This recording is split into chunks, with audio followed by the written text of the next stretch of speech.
네, 여러분 안녕하세요. 하나의 이야기로 느리게 읽는 구약 85번째 시간을 시작하겠습니다. 오늘은 우선순위를 바로 세우다라는 제목으로 학개 1장, 2장을 함께 읽고 생각해 보려고 합니다. 학개는 1, 2장이 전부거든요. 그러나 우리가 전체적인 의미도 한번 살펴보면서 생각해 보는 시간을 갖도록 하겠습니다. 항아리 하나를 보고 계시는데요. 밑빠진 독이라는 제목을 달아보았습니다. 아무리 열심히 일해도 밑빠진 독에 물을 붓는 것처럼 그렇게 느껴질 때가 종종 있죠. 통장에 잔고는 찍히는데 나가는 돈이 더 많고 또 삶은 끊임없이 바쁜데 정작 나의 내면은 텅 비어 있는 것 같은 때가 충분히 있을 수 있습니다. 오늘 우리가 함께 공부하게 될 학개라는 책, 주인공인 학개 선지자의 시대가 딱 그랬습니다. 포로 생활에서 돌아온 백성들이 자기 집을 짓고 생업을 꾸리고 하느라고 밤낮 없이 뛰어다녔거든요. 그런데 이상하게도 먹어도 배부르지 않고 돈을 벌어도 주머니가 구멍나 있는 것처럼 어디론가 다 사라져버리는 그런 상황이었습니다. 오늘 공부에서는 이 결핍의 원인이 어디에 있는지 한번 찾아볼 수 있을 것 같습니다. 우리 삶의 중심에 둬야 될 진짜 가치를 잃어버렸을 때 그때 찾아오는 영적인 신호들을 같이 짚어보면서 우리 삶의 기초를 다시 한번 돌아보는 시간 가져보면 좋을 것 같습니다. 학개의 전체 내용 살펴보는 게 좋겠죠. 학개는 BC 520년경을 배경으로 하는데요. 바벨론 포로에서 돌아온 유다 백성들이 성전을 다시 재건하기 시작하는데 굉장히 낙심했었고 여러 가지 방해로 인해서 16년 동안이나 이 성전 재건, 성전 건축이 중단이 되어 있었거든요. 그 성전 건축을 다시 독려하기 위해서 선포된 말씀이 이 학개의 말씀이라고 말할 수 있습니다. 구약 성경 중에서 날짜 그리고 역사적 시점이 가장 정밀하게 기록된 책 중에 하나인데요. 영적인 우선순위의 회복을 강력하게 촉구하고 있는 그런 책이라고 볼 수 있습니다. 그래서 오늘 전체 제목을 우선순위를 바로 세우다라고 잡게 된 거고요. 그러면 그 전체 구조를 그러면 우리 전체적인 구조를 살펴볼 텐데요. 그 구조를 잠깐 들여다보자면 학개는 대략 4개월 정도의 짧은 기간 동안 전체 4번에 걸쳐서 선포된 하나님의 메시지로 구성이 되어 있고 장별 구분과 또 설교의 시점이 아주 명확하게 일치하는 구조를 취하고 있습니다. 학개서는 약 4개월이라는 짧은 기간 동안에 총 4번에 걸쳐서 선포된 그 하나님의 메시지로 구성되어 있습니다. 1장은 첫 번째 설교의 내용인데요. 우선순위의 고발 그리고 성전 공사가 재개되는 내용이 여기 적혀 있습니다. 다리오 왕 제2년 여섯째 달 초하루라고 아주 자세하게 적혀 있습니다. 그래서 우리가 기원전 520년이라고 특정해서 얘기할 수가 있는 근거가 됩니다. 백성들이 사마리아인들의 방해 그리고 기근을 핑계로 아직 성전을 건축할 때가 아니다라고 하면서 미루고 있었어요. 반면에 자기들의 집은 너무 좋은 자재를 가지고 화려하게 잘 꾸미고 있었던 상황이었습니다. 그들의 이중성이 여기서 고발되고 있고 많이 뿌려도 수확이 없고 돈을 벌어도 구멍이 난 전대에 넣는 것처럼 원인 모르게 사라지는 그 결핍의 원인이 바로 영적 우선순위의 붕괴에 있다는 것을 여기서 짚어주십니다. 이 책망을 들은 수룹바벨 총독과 대제사장 여호수아 그리고 온 백성이 하나님을 경외하는 마음으로 반응을 하면서 마침내 성전 공사를 다시 시작하는 내용이 1장의 내용이 되겠고요. 2장 1절에서 9절은 두 번째 설교의 내용인데요. 성전 공사를 시작한 지 한 달쯤 지나게 되자 공동체 내부에 낙심이 찾아옵니다. 과거 솔로몬 성전의 웅장함을 기억하던 노인들의 눈에는 가난한 포로 귀환민들이 짓고 있는 성전이 너무 초라하고 보잘것없어 보였던 것 같아요. 그러나 하나님은 스스로 굳세게 하라. 내가 너희와 함께한다. 이렇게 말씀하시면서 격려해 주십니다. 성전의 진짜 가치는 외형의 크기가 아니고 하나님의 임재에 있다는 것을 말씀하시면서 조금 있으면 만국을 진동시켜서 이 성전의 나중 영광이 이전의 영광보다 훨씬 더 클 것이라는 그런 종말론적인 비전을 보여주시는 그런 내용이 여기 적혀 있습니다. 그래서 두 번째 설교의 제목을 낙심을 뛰어넘는 미래 영광이라고 붙여볼 수가 있겠어요. 그리고 2장 10절에서 19절 세 번째 설교의 내용이 나오는데요. 형식적 성전을 넘어서는 삶의 정결함과 복에 대한 내용을 다룹니다. 아홉째 달 24일이라고 적혀 있어요. 그리고 성전지대를 다 다진 날이라고 기록을 해주고 있습니다. 역사적 시점이 이렇게 정확하게 기록이 되어 있어요. 이 단락에는 거룩함은 자동으로 전염되지 않지만 부정함은 삶을 순식간에 오염시킨다는 그 원리를 이야기하고 있고요. 성전 건물을 짓는다고 자동으로 거룩해지는 게 아니다. 삶의 중심과 태도가 먼저 정결해야 진정한 예배가 된다라는 질서를 말씀해 주시고요. 그리고 이어서 성전 지대를 쌓은 오늘부터는 비록 창고가 비어있고 나무 열매가 없을지라도 순종의 발걸음을 내딛는 그 순간부터 하나님의 복이 시작된다라는 것을 분명하게 해주시는 내용이 이 세 번째 단락의 내용이 되겠습니다. 그리고 2장 20절에서 23절 마지막 네 번째 설교의 내용인데요. 열방의 심판 그리고 메시아적 인장반지 약속의 내용이 여기 나오고 있습니다. 아홉째 달 24일 이날은 세 번째 설교가 있었던 날과 같은 날입니다. 유다 총독이었던 스룹바벨 개인을 향한 그런 메시아적 예언이라고 말할 수가 있는데요. 하나님께서 장차 하늘과 땅을 진동시키고 또 제국들의 권세를 뒤엎으실 때 다윗의 후손인 스룹바벨을 하나님의 대리 통치권을 상징하는 인장 반지로 삼으시겠다고 선언을 하고 계십니다. 과거 바벨론 포로기 때 다윗 가문에게서 빼앗으셨던 그 왕권의 징표를 스룹바벨을 통해서 복원시키시고 또 장차 오실 메시아의 영원한 나라를 내다보는 그런 비전으로 이 학계의 내용이 마무리됩니다. 이렇게 학계 전체 내용을 네 번의 설교의 맥락에서 잠시 살펴봤고요. 이제 학계 본문을 읽으면서 내용으로 들어가 보도록 하겠습니다. 학계 1장 1절에서 2절입니다. 다리오 왕 제2년 여섯째 달 곧 그 달 초하루에 여호와의 말씀이 선지자 학계로 말미암아 스알디엘의 아들 유다 총독 스룹바벨과 여호사닥의 아들 대제사장 여호수아에게 임하니라. 이르시되 만군의 여호와가 이같이 말하여 이르노라. 이 백성이 말하기를 여호와의 전을 건축할 시기가 이르지 아니하였다 하느니라. 1절은 역사적 시점을 아주 정확하게 명시하죠. 다리오 왕 제2년 여섯째 달 초하루 계산을 해보면 BC 520년 8월 29일로 나옵니다. 하나님은 총독 스룹바벨 그리고 대제사장 여호수아에게 학계 선지자를 보내세요. 2절을 보면은 당시 백성들은 여호와의 전을 건축할 시기가 이르지 아니했다라고 말하고 있었습니다. 포로 귀환 후에 성전 지대만 놓은 채로 사마리아인들의 방해 또 기근이 겹치게 되자 16년 동안이나 성전 공사를 중단해 두고 있었던 거예요. 이 사람들은 하나님의 일을 거부한 게 아니라 단지 지금은 때가 아니야 라면서 뒤로 미루었을 뿐인데요. 핑계를 대면서 영적인 우선순위를 타협하고 있었던 당시의 모습을 꼬집고 있는 대목이라고 말할 수 있습니다.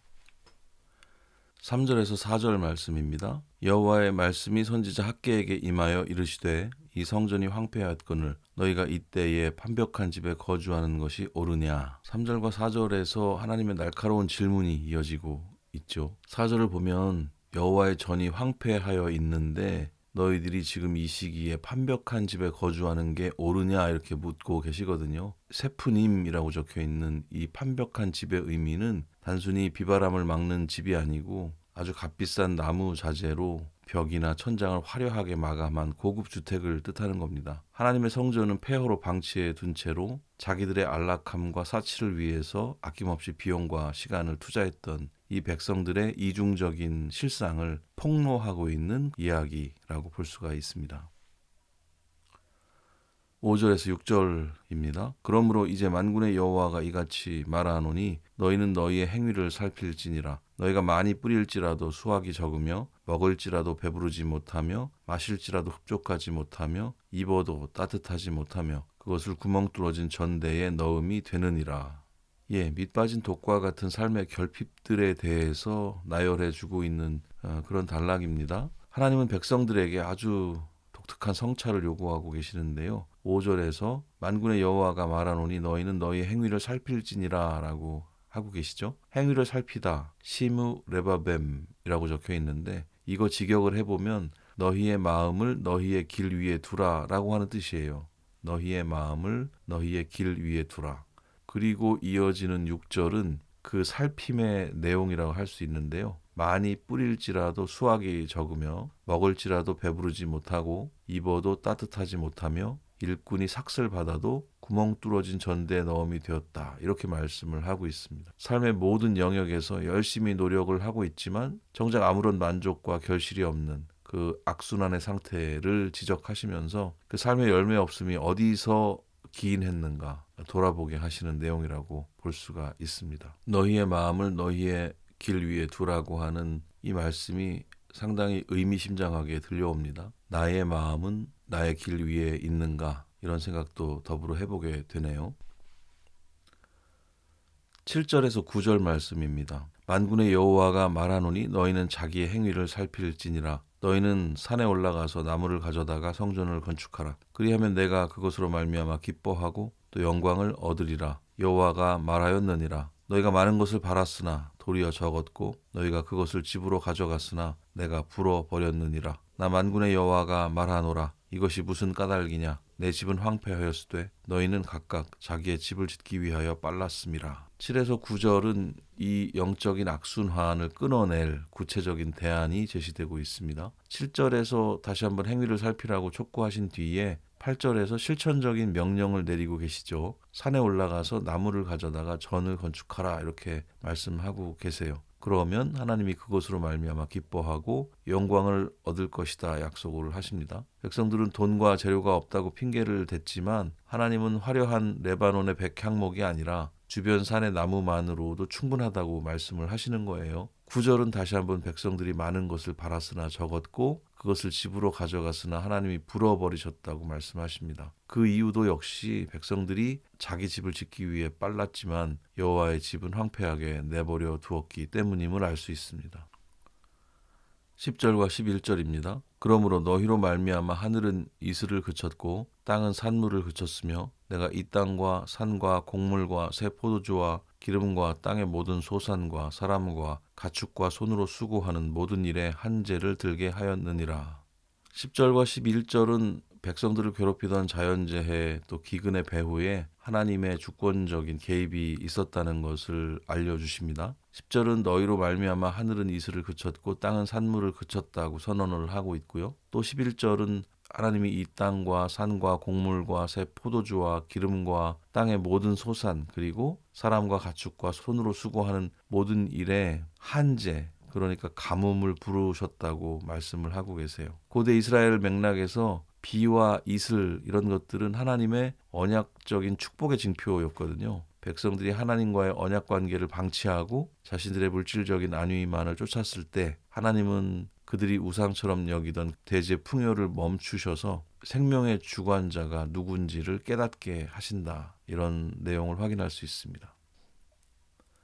12절에서 15절입니다. 스알디엘의 아들 스룹바벨과 여호사닥의 아들 대제사장 여호수아와 남은 모든 백성이 그들의 하나님 여호와의 목소리와 선지자 학개의 말을 들었으니 이는 그들의 하나님 여호와께서 그를 보내셨음이라. 백성이 다 여호와를 경외하매 그때 여호와의 사자 학개가 여호와의 위임을 받아 백성에게 말하여 이르되 여호와가 말하노니 내가 너희와 함께 하노라 하니라. 여호와께서 스알디엘의 아들 유다 총독 스룹바벨의 마음과 여호사닥의 아들 대제사장 여호수아의 마음과 남은 모든 백성의 마음을 감동시키심에 그들이 와서 만군의 여호와 그들의 하나님의 전 공사를 하였으니 그때는 다리오 왕 제2년 여섯째 달 24일이었더라.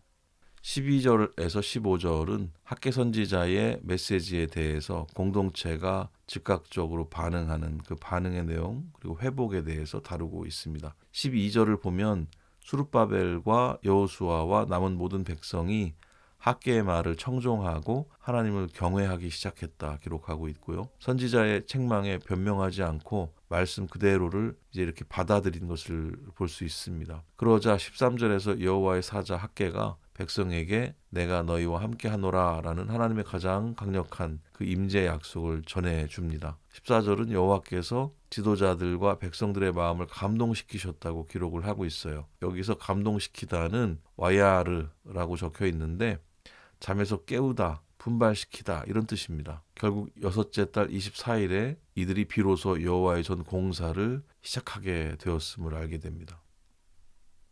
이제 2장 1절에서 3절입니다. 일곱째 달 곧 그 달 21일에 여호와의 말씀이 선지자 학개에게 임하니라. 이르시되 너는 스알디엘의 아들 유다 총독 스룹바벨과 여호사닥의 아들 대제사장 여호수아와 남은 백성에게 말하여 이르라. 너희 가운데 남아있는 자 중에서 이 성전의 이전 영광을 본 자가 누구냐? 이제 이것이 너에게 어떻게 보이느냐? 이것이 너희 눈에 보잘것없지 아니하냐? 2장의 첫 단락인 1절에서 3절 이 부분은 성전 공사를 시작한 지 약 한 달이 지난 시점, 일곱째 달 21일의 이야기입니다. 이때는 초막절 절기의 마지막 날이기도 했는데요. 2절에서 하나님은 다시 지도자들과 백성들에게 말씀을 하세요. 3절의 질문이 핵심인데요. 너희 가운데 남아있는 자 중에서 이 성전의 이전 영광을 본 자가 누구냐? 이제 이것이 너에게 어떻게 보이느냐? 이것이 너희 눈에 보잘것없지 아니하냐? 과거 솔로몬 성전의 웅장함을 기억하던 노인들의 눈에 지금 포로 귀환민들이 가난한 재정을 가지고 짓고 있는 이 제2성전은 너무나 초라하고 형편없어 보였습니다. 공동체 내부의 낙심과 비교의식 같은 것들이 그림자처럼 드리워지고 있었음을 알 수 있습니다. 4절에서 5절입니다. 그러나 여호와가 이르노라 수룹바벨아 스스로 굳세게 할지어다. 여호사닥의 아들 대제사장 여호수아야 스스로 굳세게 할지어다. 여호와의 말이니라. 이 땅 모든 백성아 스스로 굳세게 하여 일할지어다. 내가 너희와 함께 하노라.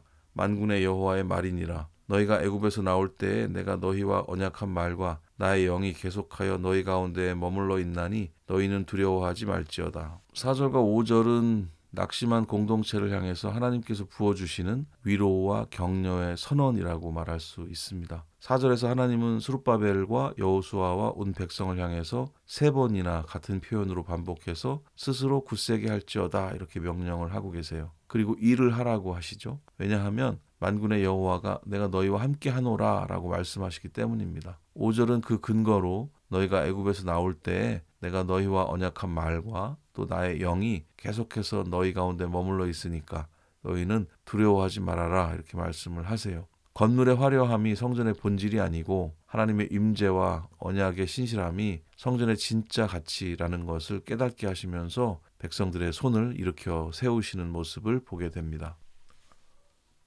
6절에서 9절입니다. 만군의 여호와가 이같이 말하노라. 조금 있으면 내가 하늘과 땅과 바다와 육지를 진동시킬 것이요 또한 모든 나라를 진동시킬 것이며 모든 나라의 보배가 이르리니 내가 이 성전의 영광이 충만하게 하리라. 만군의 여호와의 말이니라. 은도 내 것이요 금도 내 것이니라. 만군의 여호와의 말이니라. 이 성전의 나중 영광이 이전 영광보다 크리라. 만군의 여호와의 말이니라. 내가 이곳에 평강을 주리라. 만군의 여호와의 말이니라. 6절에서 9절은 초라한 현재 성전을 넘어서 다가올 미래의 거대한 영광을 바라보게 하십니다. 6절을 보시면 조금 있으면 내가 하늘과 땅과 바다와 육지를 진동시킬 것이다 말씀하시죠. 7절에서는 만국을 진동시켜서 만국의 보배가 이르게 하실 텐데 이 성전의 영광이 충만하게 하겠다 이렇게 선언을 하십니다. 8절에서는 은도 금도 다 내 것이라고 말씀하시면서 제국의 재물이 결국 하나님의 주권 아래에 있다는 것을 말씀하세요. 그리고 9절에서 이런 약속을 주십니다. 이 성전의 나중 영광이 이전 영광보다 크리라. 하나님이 이곳에 평강을 주실 것이다. 이렇게 말씀을 하시는데요. 눈앞에 외형적인 초라함에 갇히지 말고 역사를 뒤흔드시면서 결국 자기의 뜻을 이루시는 그 하나님의 비전을 바라보라고 하는 촉구를 여기서 하고 있습니다.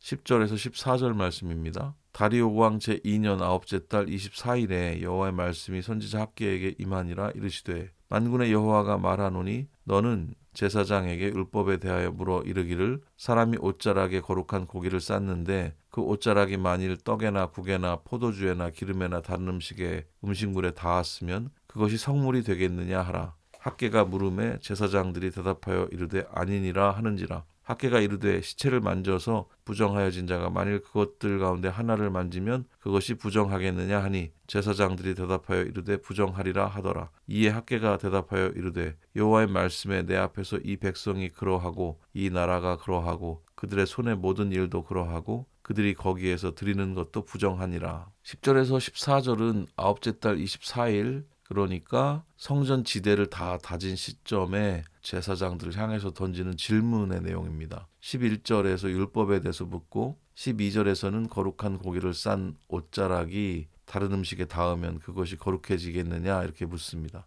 제사장들은 아니라고 답을 하고요. 13절에서는 반대로 시체를 만져서 부정해진 자가 무엇을 만지면 그것이 부정해지겠느냐 이렇게 묻습니다. 제사장들은 부정해진다고 답을 하죠. 14절은 이 질문의 영적인 결론이라고 볼 수 있는데요. 학계는 이 백성이 그러하고 이 나라가 그러하고 그들의 손의 모든 일도 그러하고 그들이 거기서 드리는 것도 부정하다 이렇게 선언을 하고 있습니다. 거룩은 자동으로 전염되지 않지만 죄와 부정함은 삶을 순식간에 오염시킵니다. 성전 건물만 짓는다고 거룩해지는 게 아니고 삶의 태도와 중심이 먼저 정결해야 거기서 드려지는 예배도 온전해진다는 것을 지적하고 있는 내용입니다.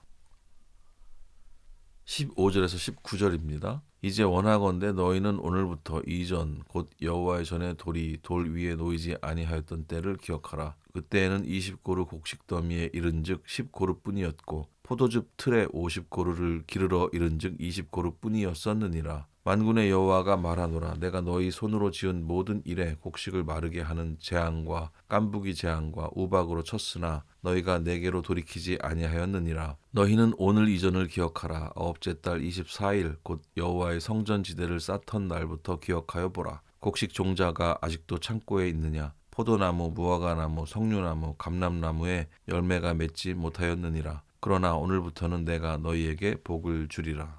15절부터 19절은 백성들의 과거 불순종의 시절 그리고 오늘부터 임할 축복의 경계를 뚜렷하게 나누고 있습니다. 15절에서 성전 돌이 돌 위에 놓이지 아니하였던 때를 기억하라 이렇게 말씀하시는데요. 16절과 17절은 곡식 더미에 가도 수확이 절반뿐이었고 포도즙 틀에서도 소출이 적었고 하나님이 곡식을 마르게 하는 재앙과 깐부기 재앙과 우박으로 치셨지만 백성들이 돌이키지 않았던 그 무서운 과거를 복기하고 있습니다. 그러나 18절에서 성전 지대를 쌓던 날이었던 오늘 아홉째 달 24일을 기억하라고 하신 뒤에 19절에서 아주 놀라운 선언을 하십니다. 곡식 종자가 아직도 창고에 있느냐? 포도나무, 무화과나무, 석류나무, 감람나무에 열매가 맺지 못하였느니라. 그러나 오늘부터는 여기가 중요하죠. 오늘부터는 내가 너희에게 복을 주리라. 비록 당장 창고는 비어있고 나무의 열매는 보이지 않지만 우선순위를 바로 세우고 성전지대를 놓은 그 순종의 시점부터 하나님의 복이 시작된다.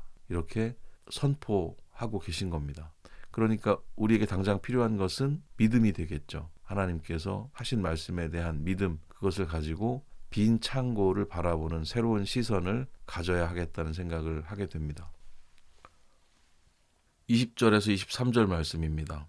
그달 24일에 여호와의 말씀이 다시 학개에게 임하니라. 이르시되 너는 유다 총독 스룹바벨에게 말하여 이르라. 내가 하늘과 땅을 진동시킬 것이요 여러 왕국들의 보좌를 엎을 것이요 여러 나라의 세력을 멸할 것이요 그 병거들과 그 탄자를 엎드러뜨리리니 말과 그 탄자가 각각 그의 동료의 칼에 엎드러지리라. 만군의 여호와가 말하노라. 스알디엘의 아들 내 종 스룹바벨아, 여호와가 말하노라. 그날에 내가 너를 세우고 너를 인장으로 삼으리니 이는 내가 너를 택하였음이니라. 만군의 여호와의 말이니라 하시니라. 학계의 결론이라 할 수 있는 20절에서 23절은 스룹바벨이라고 하는 한 인물을 향한 메시아적인 예언이라고 말할 수 있습니다. 20절, 21절에서 유다 총독이었던 스룹바벨에게 내가 하늘과 땅을 진동시킬 것이다 이렇게 말씀을 다시 하십니다. 22절은 여러 왕국들의 보좌를 엎을 것이고 열국의 세력을 멸할 것이고 병거들과 그 탄자들을 엎드러뜨리실 것이라 이렇게 선언을 또 하고 계시죠. 그리고 23절에서 핵심적인 내용을 선포하고 계십니다. 그날에 내가 너를 세우고 너를 인장반지로 삼으리니 이는 내가 너를 택하였음이니라 이렇게 말씀을 하고 계시죠. 여기서 인장반지라는 표현이 중요한데요. 왕의 주권과 대리 통치권을 상징하는 거거든요. 과거 바벨론 포로기 때 다윗 가문의 여호야긴 왕에게서 빼앗아 버렸던 그 인장반지를 이제 다윗의 후손인 스룹바벨을 통해서 다시 회복시키겠다는 약속입니다. 스룹바벨이라고 하는 사람은 페르시아의 작은 관리일 뿐이지만 하나님께서는 그를 통해서 다윗 왕조의 영원한 메시아적 구원 역사를 이어가시겠다는 그 비전을 제시를 해주시는 거죠. 그러면서 학계 전체가 마무리가 됩니다. 이렇게 학계 1장과 2장 본문을 읽어보았습니다. 그렇다면 학계의 의미와 주제를 잠시 정리하면서 넘어가면 좋을 것 같은데요.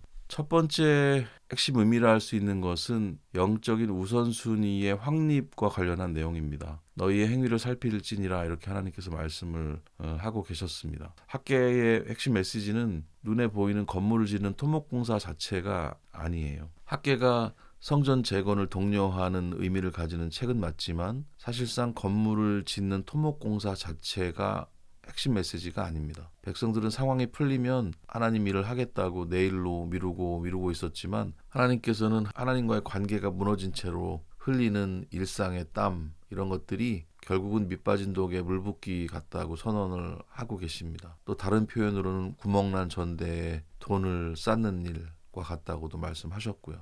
그래서 삶의 가장 첫 자리에 하나님을 두는 그 가치관의 전환이 일어나야 이런 삶의 악순환이 끊어지고 진정한 복의 흐름이 시작된다는 것을 보여주고 계십니다. 그런 영적 순위의 확립의 의미가 먼저 우리가 살펴야 될 학계의 의미라고 볼 수 있고요. 두 번째는 외형에서 본질로의 변화가 필요함을 이야기한다는 그 의미가 있습니다. 백성들은 과거의 화려함 또 현재 초라함 이것들을 비교하면서 낙심하고 있었고요. 그러나 하나님은 은도 내 것이고 금도 내 것이다 하시면서 이런 세속적인 논리에 갇혀 있었던 그 백성들의 시선을 꾸짖고 계십니다.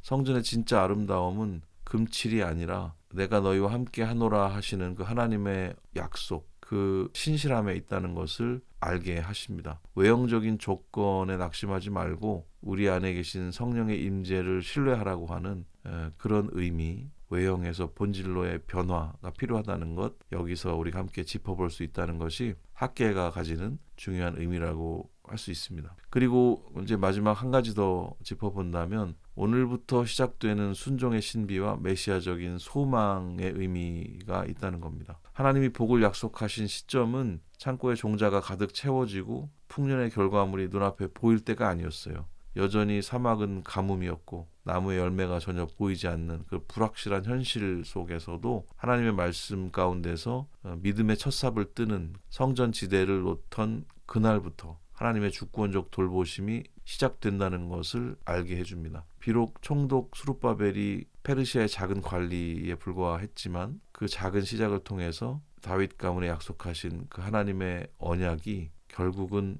성취될 것이라고 하는 그런 믿음을 갖게 한다는 것이 그리고 그런 소망을 품게 한다는 것이 이 학계가 가지는 중요한 의미라고 볼 수 있겠습니다. 누구나 삶의 시작은 작구나라는 옛 노래가 있는데요. 그런 노랫말까지 기억이 나게 하는 책이라는 생각이 듭니다.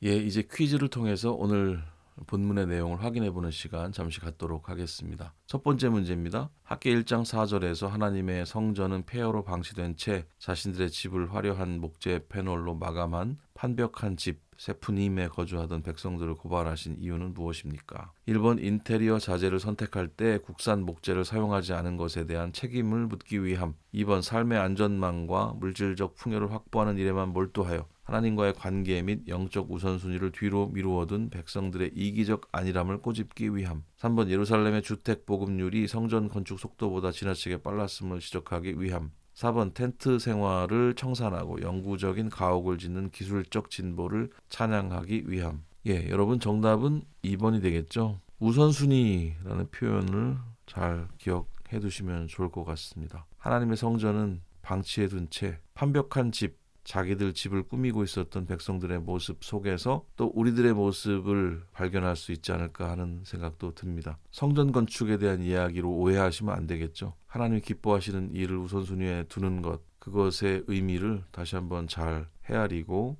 생각해 볼 수 있는 그런 문제였습니다. 두 번째 문제입니다. 학계 2장 3, 4절에서 과거 솔로몬 성전의 화려함을 기억하던 이들이 현재 짓고 있는 성전의 초라함을 보고 낙심했을 때 하나님이 스스로 굳세게 하라고 격려하시며 제시하신 진짜 성전의 가치는 무엇입니까? 1번 앞으로 페르시아 제국보다 더 많은 재정을 모아 건물을 크게 지을 것이라는 규모의 확장. 2번 성전의 본질은 건물의 외형적 화려함이나 물량적 크기가 아니라 공동체 가운데 머무시는 하나님의 영과 임재 그리고 언약의 신실함 자체라는 사실. 3번 예루살렘 주변 산에 숨겨진 거대한 금광을 발견하게 될 것이라는 물질적 보상. 4번 과거 성전의 설계도를 무시하고 완전히 새로운 현대식 공법으로 성전을 재건하라는 건축학적 지침. 정답은 역시 2번이 되겠습니다. 우리가 앞서 잠시 생각했던 것처럼 성전의 본질과 외형에 대해서 분명히 우리가 잘 가려 이해를 해야 할 겁니다. 외형적인 화려함에 우리가 현혹되기 쉽지만 실제로 성전의 본질은 외형에 있는 것이 아니다. 그 건물 자체에 있는 것이 아니다라는 것을 분명하게 잘 정리를 하는 게 좋겠습니다. 세 번째 문제입니다. 학계 2장 19절에서 곡식 종자가 아직도 창고에 있느냐? 그러나 오늘부터는 내가 너희에게 복을 주리라고 선언하신 말씀에 담긴 믿음의 의미는 무엇입니까? 1번 눈앞에 당장 가시적인 수확이나 풍요가 보이지 않더라도 하나님과의 관계를 바로 세우고 순종의 발걸음을 내딛는 그 순간부터 하나님의 주권적 돌보심과 축복이 이미 시작되었다는 선포. 굉장히 길죠? 2번 창고에 남은 종자를 모두 밭에 뿌려야만 복을 받을 수 있다는 농업적 권면. 3번 과거의 기근은 단순한 자연현상이었으므로 앞으로는 날씨가 좋아질 것이라는 기상학적 낙관론. 4번 페르시아 왕실에서 막대한 구호물자가 조만간 도착할 것이니 기다리라는 정세 분석. 정답은 길고도 긴 1번이었습니다. 가시적인 수확이나 풍요가 보이지 않더라도 이게 중요한 표현이겠죠. 하나님과의 관계, 이걸 바로 세우는 게 너무 중요하다는 것. 그렇습니다. 그래서 신약 성경에도 먼저 그 나라와 의를 구하라 이렇게 말씀하시죠. 그러면 그 모든 것을 너에게 더하실 것이다. 이렇게 말씀을 하고 계시기도 합니다. 그래서 순종의 발걸음을 내딛는 순간부터, 그러니까 오늘부터, 성전 지대가 놓여지던 그날이 오늘이었잖아요.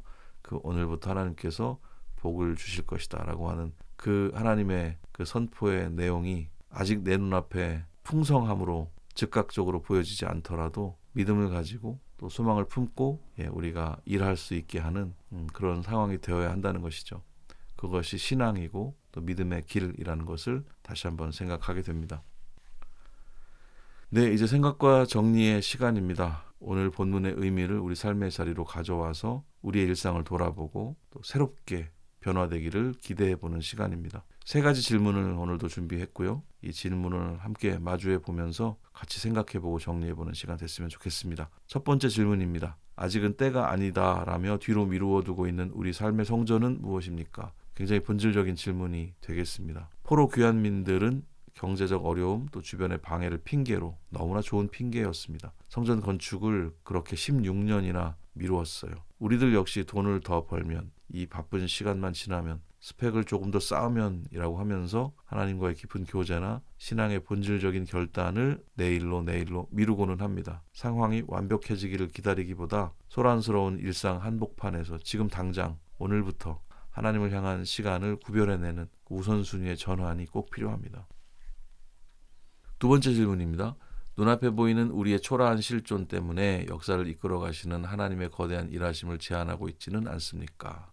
백성들은 솔로몬 성전에 비해서 터무니없이 작고 초라한 제2성전의 외형을 보면서 깊은 낙심에 빠졌습니다. 우리도 세상의 거대한 성공 기준이나 다른 이들의 화려함과 나를 비교하면서 내 평범한 일상이나 작은 헌신을 보잘것없는 것이라고 낙담하기가 쉽습니다. 그래서 외형의 크기가 아니라 내 중심에 머무시는 성령의 임재를 신뢰하면서 우리를 통해서 나중 영광을 이루실 그 주님을 바라봐야 하겠습니다. 그리스도인들의 삶의 가치가 크고 대단하고 엄청나고 의리의리하고 번쩍거리는 데 있어서는 안 될 것입니다. 하나님께서는 결코 그런 것들을 귀하다 하시지 않습니다. 진짜 귀한 것은 그런 모양을 하고 있지 않다는 것을 다시 한번 생각하고 정리해 보면 좋겠습니다. 생각과 정리 세 번째 질문입니다. 비록 우리 창고가 비어 있을지라도 순종의 삶을 살아가는 오늘부터 시작될 하늘의 복을 확신합니까? 여러분 어떠세요? 오늘부터라는 말은 참 우리를 설레게 하는 것 같습니다. 오늘부터. 오늘 우리가 마음을 먹으면 순종의 삶을 살기로 결단하면 오늘부터 이제 시작이 되는 겁니다. 하나님은 결핍의 순간에 오늘부터 복을 주겠다 이렇게 선언을 하고 계셨어요. 신앙의 축복은 눈에 보이는 결과물이 다 채워진 후에 확인하는 그런 영수증 같은 게 아닙니다. 여전히 불확실한 현실 속에서도 하나님의 말씀에 신뢰의 첫삽을 뜨는 순간 시작되는 신비가 바로 신앙의 축복이라고 말할 수 있습니다. 당장의 결핍에 흔들리지 말고 신실하신 주님을 의지하면서 오늘 우리가 마땅히 해야 될 순종의 삶을 묵묵히 살아가야 합니다. 그것이 믿음의 과정이고 소망의 길이라는 것을 잊지 마시고 오늘부터 우리에게 주실 그 복을 기대하면서 순종의 삶으로 들어서는 우리들이 되었으면 좋겠습니다. 하나의 이야기로 느리게 읽는 구약 이렇게 85번째 시간을 마무리하겠습니다. 우선순위를 바로 세우다라는 제목으로 오늘은 학계 1장, 2장 함께 읽고 살펴봤습니다. 학계는 2장으로 이루어져 있어서 오랜만에 책 전체를 다 살펴볼 수 있었던 것 같습니다. 다음 시간 86강에서는 스가랴 9장, 10장을 함께 읽고 생각해보는 시간 갖도록 하겠습니다. 오늘도 공부하시느라 또 생각하고 정리하시느라 너무 수고가 많으셨습니다. 다음 시간 스가랴에서 다시 뵙도록 하겠습니다. 감사합니다.